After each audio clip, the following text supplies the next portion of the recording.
Shalom, shalom, bonjour à toutes et à tous, bonsoir, selon l'heure à laquelle vous allez nous suivre. Nous sommes bénis de vous avoir dans ce programme que nous intitulons Le temps de l'éternel. Moi, c'est Kakagad, et si vous nous recevez chez vous, dites merci à Dieu qui vous a accordé la vie et la possibilité même de visualiser cette vidéo. Et quoi qu'il en soit, malgré tout ce que vous êtes en train de traverser, sachez que Dieu vous aime, Dieu vous connaît, Dieu vous aime, et nous vous aimons aussi. Alors tenez bon, il y a des bonnes choses dans l'avenir. Amen. Alors aujourd'hui, rapidement, nous allons parler d'une chose et nous allons trouver comme référence les livres ci-après. Nous sommes dans Josué chapitre 1 verset 8. Et en second lieu, nous verrons aussi Psaume chapitre 1 verset 1 à 3. Et nous allons atterrir avec Actes chapitre 17, verset 11. En fait, je l'avais déjà annoncé. Aujourd'hui, nous allons parler de la référence. La référence. Amen. Et rapidement, si nous devons parler de la référence dans le cadre de cette tranche et ces moments de partage, ça renvoie au fait de se situer par rapport à quelque chose ou à quelqu'un.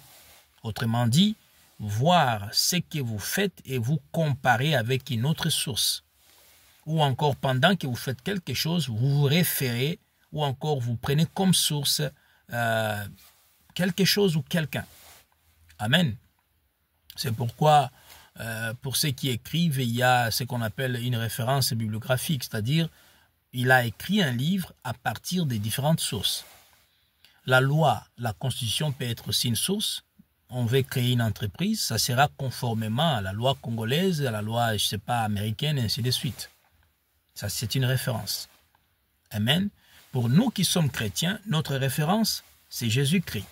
Et si il n'est pas encore votre référence, alors je vous invite à le recevoir comme Sauveur et Seigneur. Alléluia. Au fait, dans tout ce que nous faisons, il y a toujours une référence que nous devons avoir. Et c'est le message que Dieu veut nous donner aujourd'hui en disant ceci. Dans votre mariage, dans vos affaires, dans vos relations, dans tout ce que vous faites, quelle est votre référence? Vous vous référez à quoi? À TikTok, YouTube, Facebook, réseaux sociaux en général? Car sachez que le monde vise une chose, de nous déconnecter de la source, celui qui nous a créés, celui qui nous a donné la grâce de vivre ici, sur terre. Souvenez-vous, dans Genèse chapitre 1, verset 26, Dieu dit, faisons l'homme à notre image. Autrement dit, notre référence, c'est Dieu. Pendant que nous faisons quelque chose, nous devons nous demander, est-ce comme ça que Dieu fait? Est-ce comme ça que Dieu est? Vous passez dans les réseaux sociaux, ce n'est pas un péché. Mais comment est-ce que vous le faites? Vous le faites conformément à quoi? Alléluia. C'est pourquoi les écritures que nous avons données dans Josué chapitre 1 verset 8 par exemple, la parole de Dieu dit que ces livres ne s'éloignent pas de votre bouche. Je paraphrase pour question de temps. Méditez-les nuit et jour, c'est alors que tu réussiras dans toutes tes entreprises. Psaume chapitre 1 verset 1 à 3. Heureux l'homme qui ne s'assied pas avec le moqueur, mais qui trouve plaisir dans la méditation de la parole nuit et jour.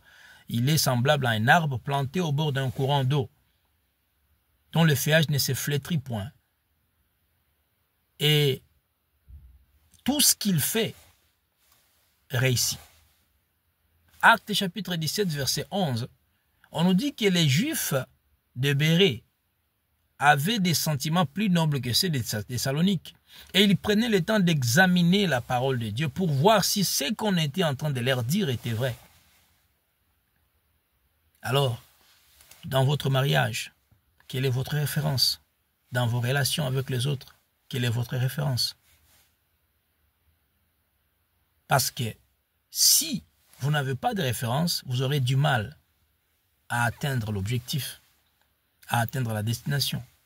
Même quand nous devons aller voir quelqu'un, nous devons nous rendre quelque part, nous avons souvent l'adresse. Ça constitue une référence pour que nous puissions arriver à destination. Quelle est votre référence? Vous avez une vision, c'est une bonne chose. Mais quelle est votre référence? Vous vous référez à quoi? Vous voulez devenir riche? Ce n'est pas un péché, c'est une bonne chose. Vous êtes apôtre, archibishop, pape, je ne sais pas, tous les titres du monde, il n'y a pas de problème. Mais vous vous référez à quoi? Le pratique qu'on vous impose, permettez-moi de dire comme ça, dans les congrégations dans lesquelles vous êtes, qu'on appelle souvent des églises locales, oui, là où nous sommes, on vous dit de faire ceci, faites cela, faites ceci. Posez-vous la question, cher pasteur, prophète, serviteur et servante de Dieu, oui, je vais les faire, mais nous puisons ceci d'où? De la parole de Dieu ou de Dieu lui-même? Alléluia. C'est en faisant comme ça que nous allons demeurer en train de faire ce que 1 Corinthiens chapitre 10 verset 31 dit, que nous mangions, que nous buvions, que nous fassions quelque chose autre, faisons tout pour la gloire de Dieu. Notre référence doit être Dieu parce qu'il dit quelque part, soyez saints comme moi, je suis saint. Et nous devons nous efforcer à devenir comme lui. Sans cela, nous serions en train de faire la volonté du monde en lieu et place de la volonté de Dieu. Je crois avoir été clair pour vous, mais je sais que le Saint-Esprit vous aidera vous-même aussi à comprendre mieux. Que Dieu vous bénisse abondamment et à nous revoir très prochainement. Que Dieu vous bénisse. Ciao.